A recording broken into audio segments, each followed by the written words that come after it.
not a walkthrough, playthrough, review, anything like that. It's just me playing the game badly so you can see what it looks like. Okay then, this is Afterburner II on the PC Engine. I don't think I've played this before on the PC Engine. I played it on the Mega Drive. It was actually the first game I ever bought for the Mega Drive. Oh, and I loved it. And to this day, I think the Mega Drive version is really good. I mean, obviously, it's not. Oh God, it's not a. Can't get used to the reverse. Oh crap! Oh, I thought I was dead. Ah!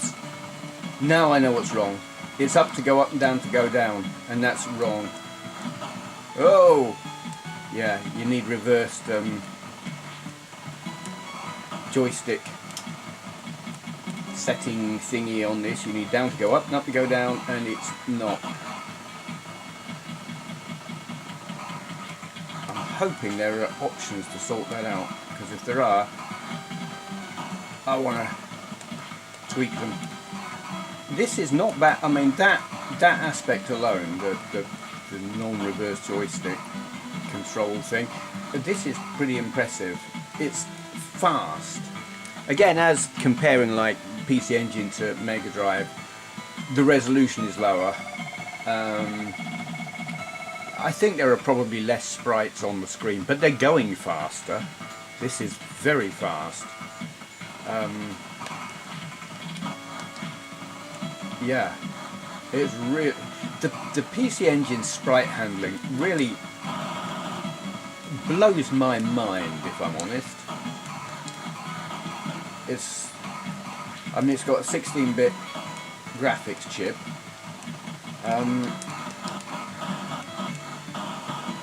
And I suppose the scaling it's not the same kind of thing you'd get on something like the Atari Lynx. Whoops. But it's moving so fast that you can't actually tell. Oh. Yeah, Afterburner II, it was the first game I had on the Mega Drive. Like, first 16-bit era game I played on a home console. And I loved it. Would I have loved this version as much? I don't know. Probably.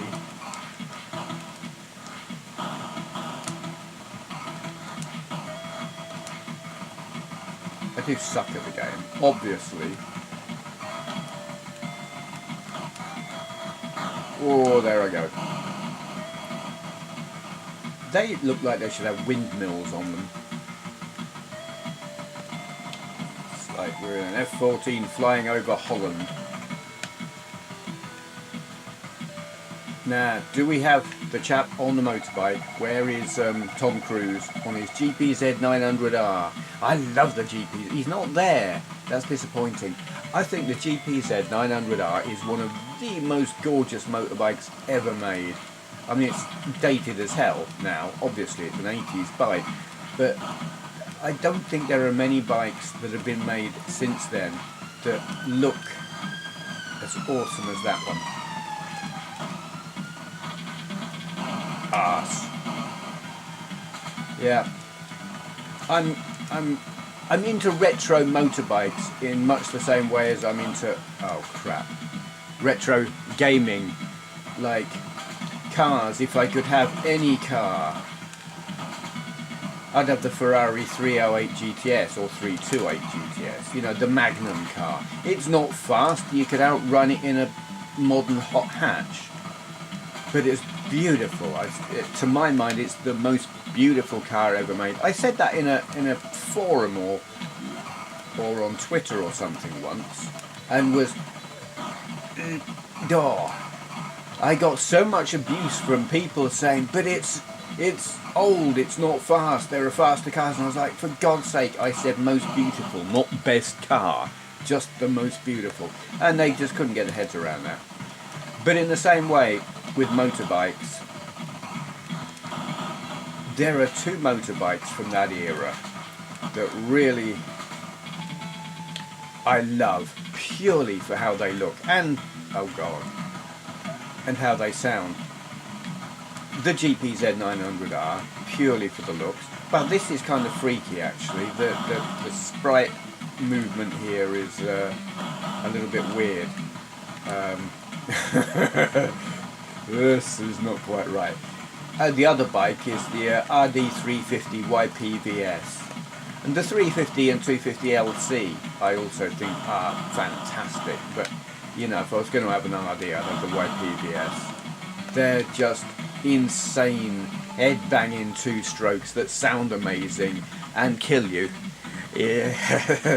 You know, it's like go slow, go slow, go slow, go really fast, and then crash, because they're a bit wobbly in the middle of the chassis apparently.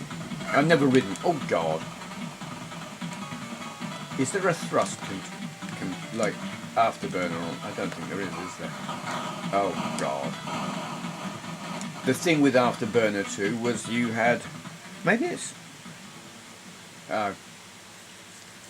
maybe the select button gives you an afterburner on this, because you had throttle control. That was the difference between Afterburners 1 and 2. Afterburner 2 had that throttle control. I believe that's the difference anyway. Yay, look at me, I got on the high score table. That doesn't happen very often. I got on the high score table a few times at Play Expo this year as well, which was cool. Especially on the Sunday, because I was the first player on it on a few cabs. Yeah, okay. Afterburner 2, PC engine, great. Slightly low resolution, slightly visually less impressive than Mega Drive, but speed-wise, mind-boggling. It's a good game. Okay, thank you for watching. Okay, today's question for Q&A is from Sean Woolfenden. Link to his channel down there. For Q&A, do you think modern AAA titles are lacking creativity? I find anything coming out now is just too similar. Everybody seems to copy each other, such as battle royale games, first-person shooters, etc. There is a lack of spark unless you look at indie titles where most games take a leap of faith and do something different. I think this is what's killing mainstream gaming. Yeah, I completely agree. I was having this conversation with Joe quite recently. She just basically said all modern games are the same. They've got a formula, they stick to it. It's like everything converged into one big, very similar blob of a game. It may or may not be first person. If it's not first person, it's third person over the shoulder. Objectives seem to be very similar. First person shooters are kind of a side thing. You kind of got two types of game. You've got your first person shooter, and then you've got your third or first person sandbox game, and these are really where things get really similar. I mean, all first person shooters are really similar. You got similar objectives, similar game mechanics. It might be a space shooter, it might be a world war shooter or a future war shooter or whatever, but you know, you play one of them, you know what you're going to get. And it's the same with these other games. They might be set in the future, they might be set in the past, they might be set in the present, but ultimately you have the big picture, the big story, the main goal, which is whatever, defeat the bad guy or win control of whatever, and lots of side quests, well, like several quests to complete to achieve that goal, and then a load of side quests, and maybe you're using magic, maybe you're using weapons, maybe you use more than one person to achieve that, maybe you don't, but ultimately it's all Grand Theft Auto. Skyrim, I'm playing Skyrim. I love Skyrim. I think I actually like Skyrim more than I like Grand Theft Auto 5.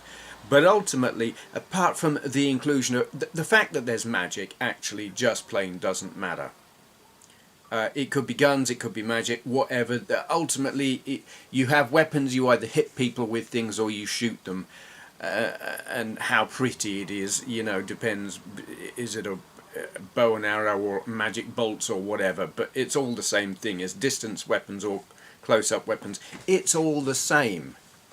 The only thing that sets them apart is the scenery and how pretty it is, and like when it's set and everything. But basically it's the same game.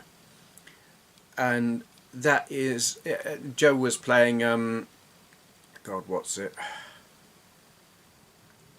Assassin's Creed, and again it's all the same. Here's your main objective, here's your side quests, blah, go do your thing, complete that thing, go do another thing, complete that thing, here's another thing for you to, and that is modern gaming. It's either that or first person shooters. Maybe they're the battle royale thing and it's like last man standing wins, but ultimately here's some guns, here's some people to shoot at, go kill them. There are racing games which are, is it an arcade racer or is it a simulation, and how simulation-y or arcadey it is sets them apart. But I don't know. Yeah, you probably do have to get into the indie stuff to get something original or different or whatever. I don't really know what I think of it all. I mean, I am playing Skyrim pretty exclusively at the moment because I love it. If I want to play something different, what do I play? I'm lost in current modern gaming at the moment. I ain't got a clue. I'm so completely not. I have a PS4.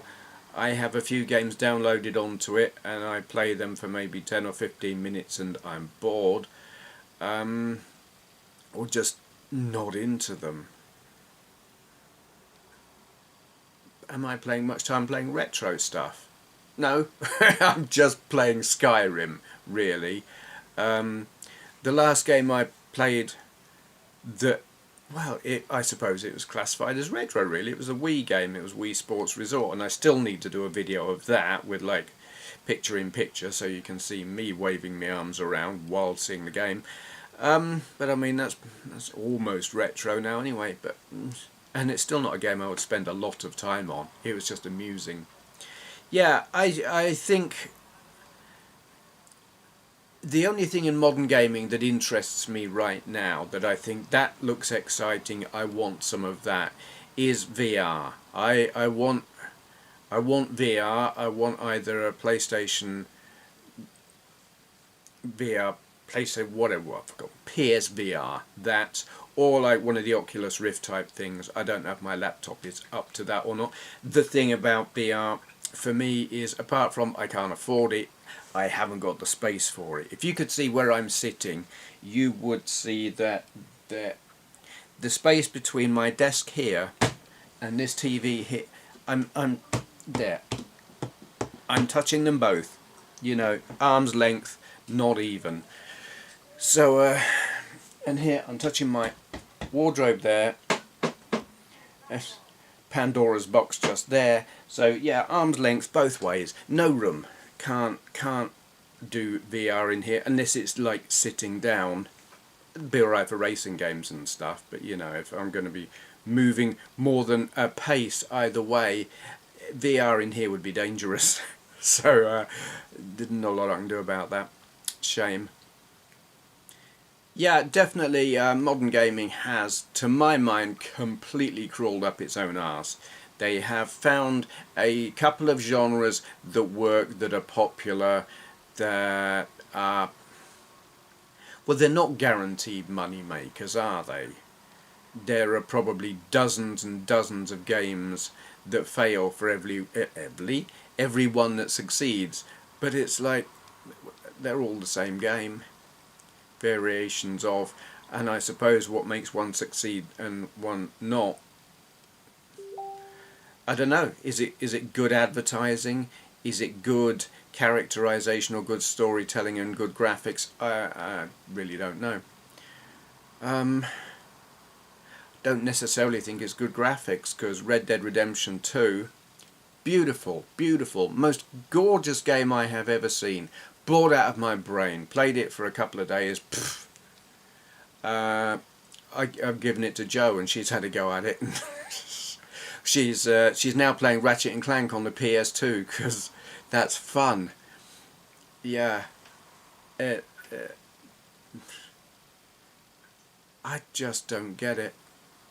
I really don't. And I mean, there's the funny thing. I'm playing Skyrim. I'm playing it on the PS4, but it's an old game that came out on the PS3. You know, they've just revamped it and made it work, where on the PS3 it was kind of broken. Modern stuff. I want to play the Spider-Man game on PS4. I haven't got it yet because that's a game it must be good. It's holding its price. It's still like 30 quid just about everywhere. Or it was last time I looked, which was a couple of weeks ago. Will I like it or not? Don't know. We'll see. Yeah. Basically, I agree with you. That's about all I've got to say about that. It's kind of a negative tone I'm taking, and I don't like to take a negative tone, but I think it's hard not to, really. Modern gaming is it has a very narrow focus. It's probably going to get narrower until maybe VR becomes mainstream, like really properly mainstream, and perhaps then they can come up with something different. I don't know. But yeah, indie games, I guess. And I mean, that is the thing. There are a lot of indie games. Lots of them. They tend to be... Do they tend to be 2D? I don't know. They don't necessarily... I guess I don't play enough of them to know. That's the thing. I want something big and expansive. So I suppose really I have kind of bought into this limited range of gaming styles, in that I want a virtual, albeit on a 2D screen, world to go and play in. So how many different ways can you do that? There are plenty of indie games that are like 2D old school, like an old console game or an old arcade game or whatever, but on modern hardware. There's a lot of that kind of thing, but if I'm really honest, I'm not that interested in them. I've got the PS4 version of Ikaruga because that's a bloody awesome game. Am I playing it much? No, I'm not, because I play it for about 5 minutes and it kicks my ass, and I'm just not going to make progress on it because it's very hard and I'm not good enough. So I guess that, I don't know, are a lot of people like that? Do they have that same thing? They want this big all-encompassing game, so they buy that kind of thing, so the publishers and developers make more of that sort of thing. Are we the what's the word I'm looking for? Thingamajig of our own demise. Can't think of the insert word there. You know, it's what we buy, so it's what they make.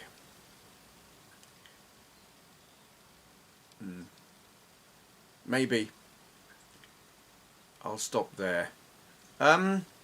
Anyone else who's got any questions they would like answering in a video like this, ask your question in the comments below, and begin your question with for Q&A, so I know not to just answer in the comments. And thank you for watching. So, is he starting some kind of cookery show? It says something here about having pastry on. Pies? I like pies.